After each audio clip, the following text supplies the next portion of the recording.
April Cordero, and I have a PhD in math and science education, but really the focus is in biology education. My name is Dr. Jen Leinbach. I've been at Point Loma for 12 years.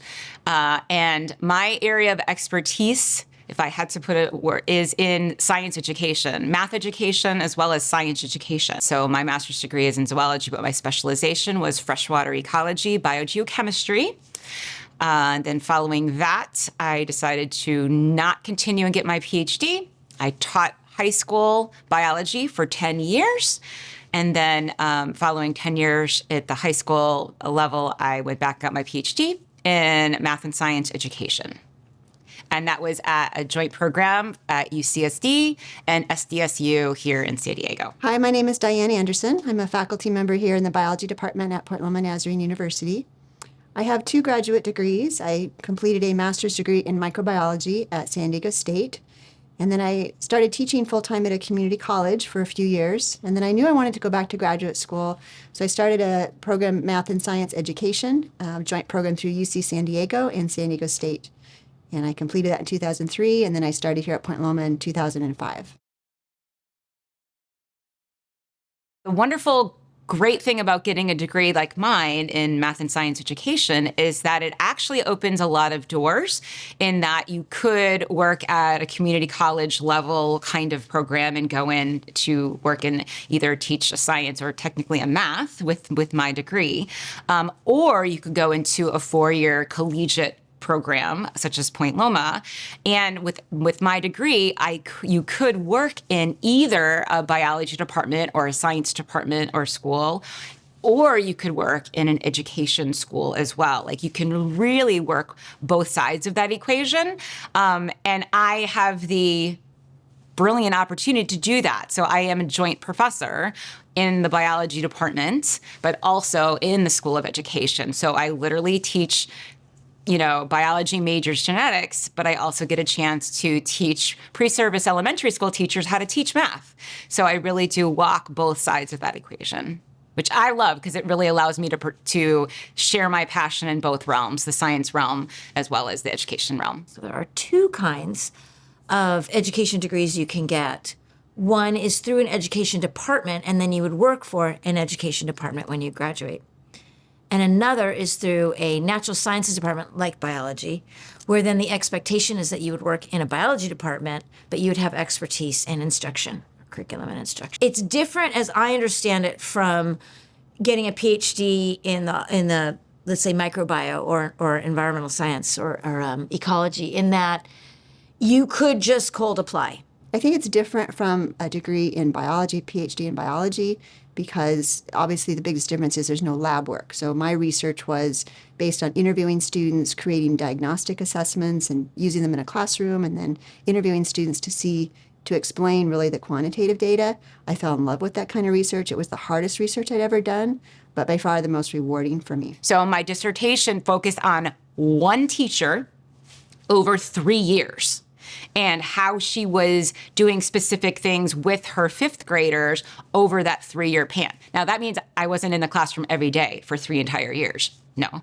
But for about 3 weeks, all 3 years, I was actually video recording her with her students and analyzing what she was doing and why she was doing it in the classroom, and then drawing conclusions about the implications of what she was doing and how she was doing it.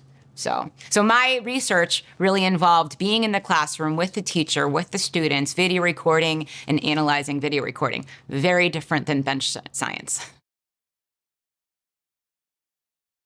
I got my bachelor's degree. I worked in a lab, a biology lab, for, about 1.5 years. And I really decided I did not like lab work. I was synthesizing peptides and decided I wanted to be a teacher. Went back and got a teaching credential and master's degree and taught high school for almost a decade. And then I got hired at UC San Diego as an instructor and realized I'm going to want that job or that job or that job, and they all required a PhD.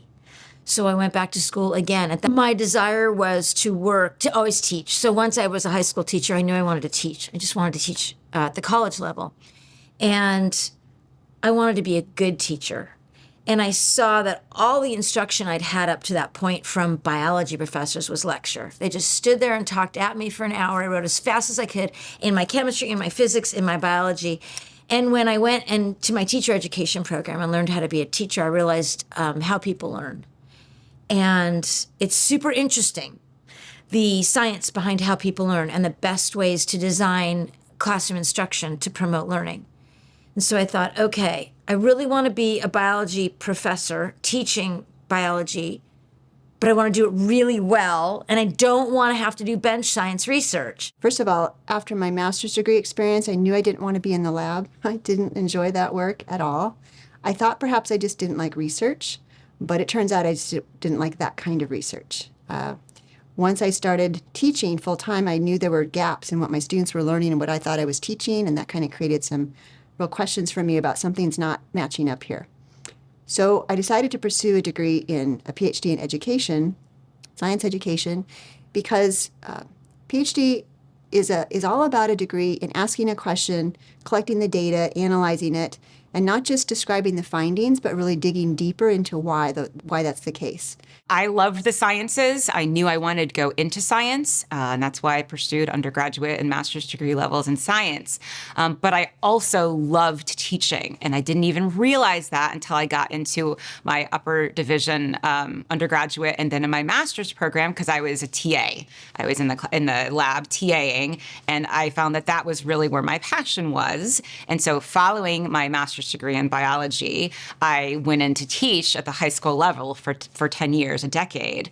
And I loved teaching, but I decided that I did want to go on and get my PhD, but not in a bench science or a field science, which is where I had been, but I wanted to go into the realm of science education. So I loved science, I loved teaching and learning, and I wanted to put the two together. And so I decided to pursue a PhD, a doctoral program specifically in math and science education, it turned out. We're going to have cures for diseases, other issues, in solving environmental problems.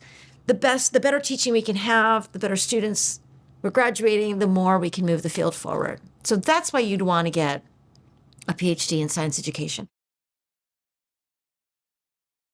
If you are interested in biology, but also really interested in thinking about teaching at a deep level, the PhD in math and science education would be a great choice. So a student that would like a PhD in, let's say, biology education or science education would be somebody that maybe has decided, all right, bench science or field research isn't really how I want to spend and focus a big majority of my time. I might do a little on the side here or there, but that's just not my thing.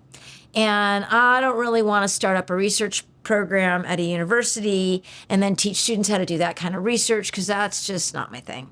So, but I love the field and I love teaching. So what can I do? And so that it would be really appropriate for that kind of student and a student who loves biology. So at Point Loma, we offer lots of opportunities for students to work in labs. I think that's the best way for you to tell, do you like to work with students in a classroom setting? Do you like to be able to kind of coach them as they're learning something? Do you like to grade things?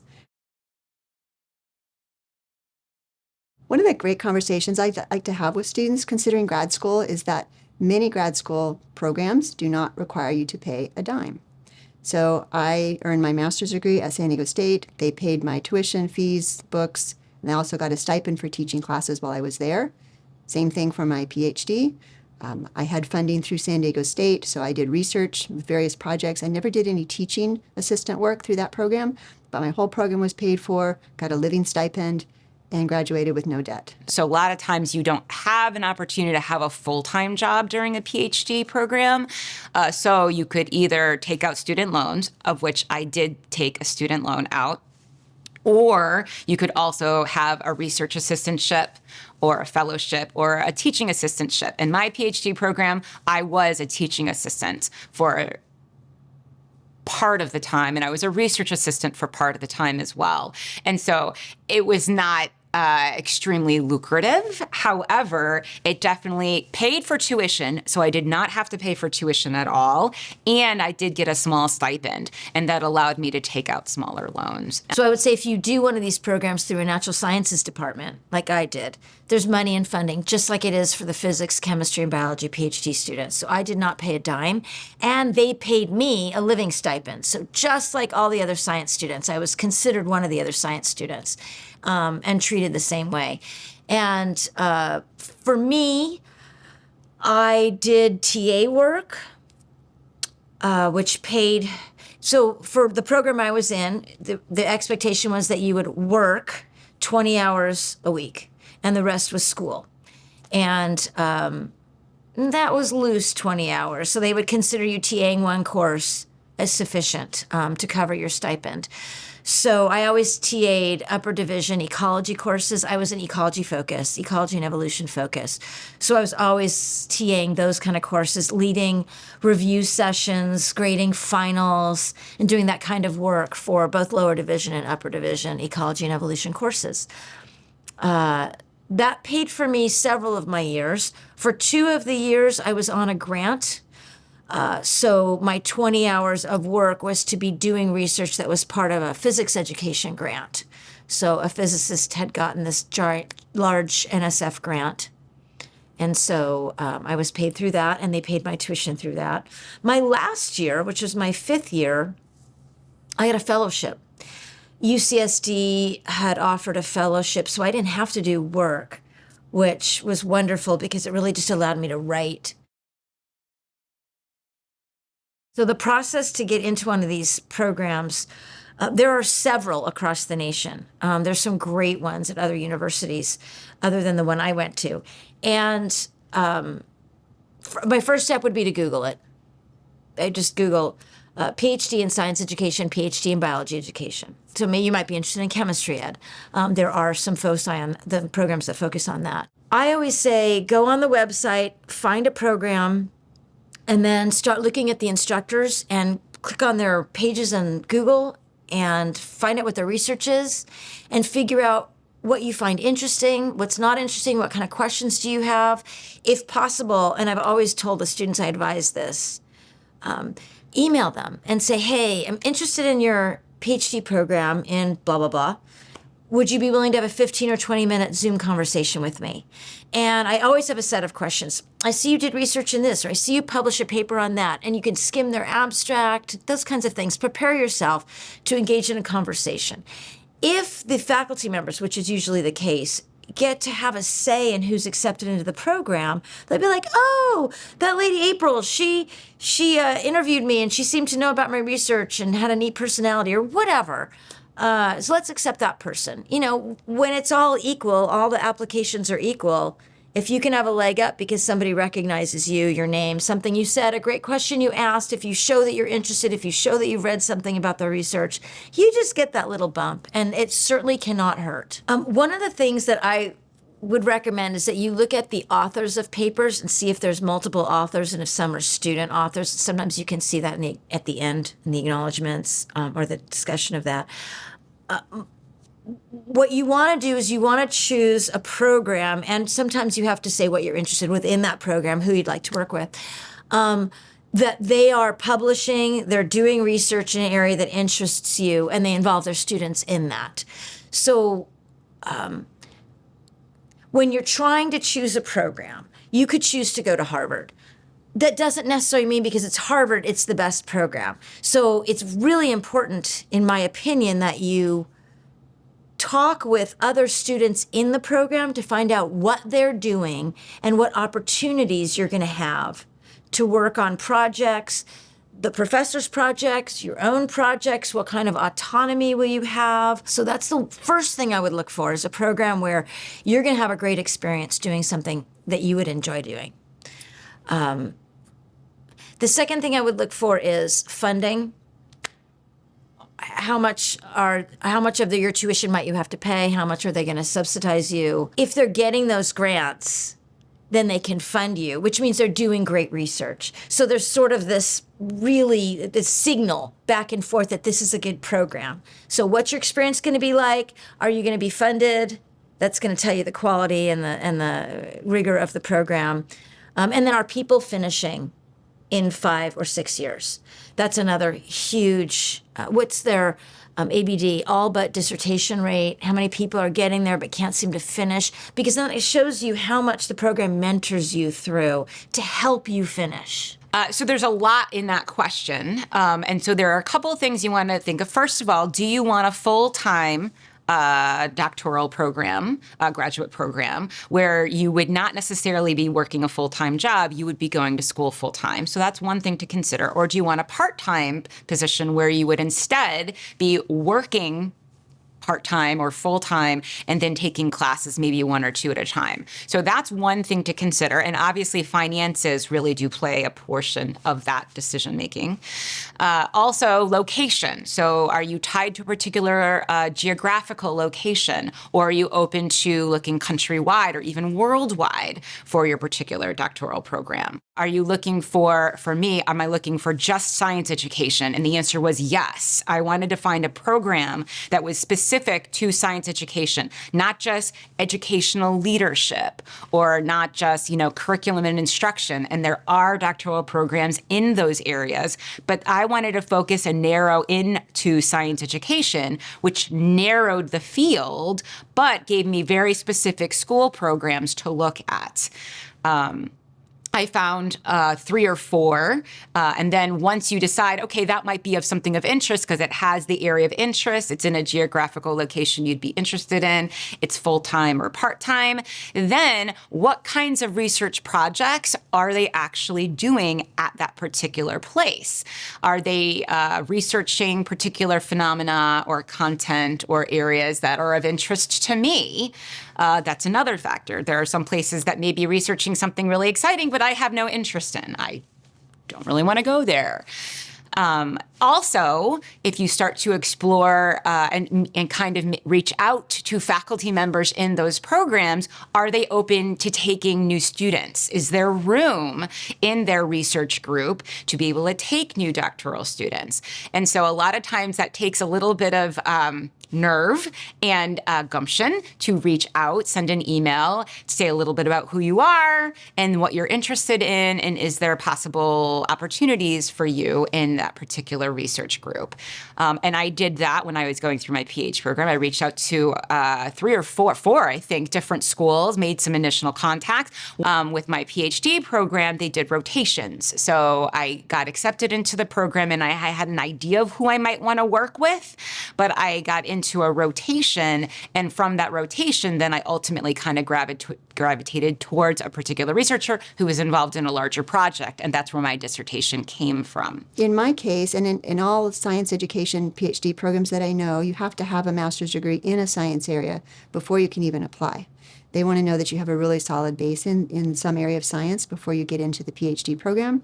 Applying to and choosing a PhD program is a little different approach than you would in a PhD in biology. First of all, there are many fewer programs, so your options are going to be more limited. I happen to be thrilled that there was one here in San Diego, so I didn't have to relocate. There are some amazing programs that are more competitive, some that are less competitive, and more programs are starting to pop up. I did talk to 2 professors before I got accepted in the program, and that helped. I've told many students applying to graduate school, finding an advisor is probably the top priority. And you can find that information by contacting their graduate students, perhaps, reading about what they do, talking with them, because there are some advisors out there that are doing really interesting stuff, but they're horrible to work with. Whatever you can do to kind of snoop around and do some detective work is going to benefit you in the long run, for sure.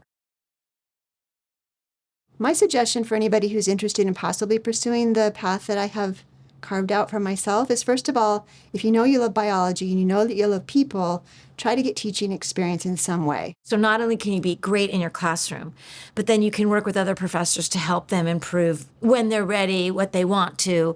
You become a model for how instruction can be done, so that people are doing the best learning they can achieve.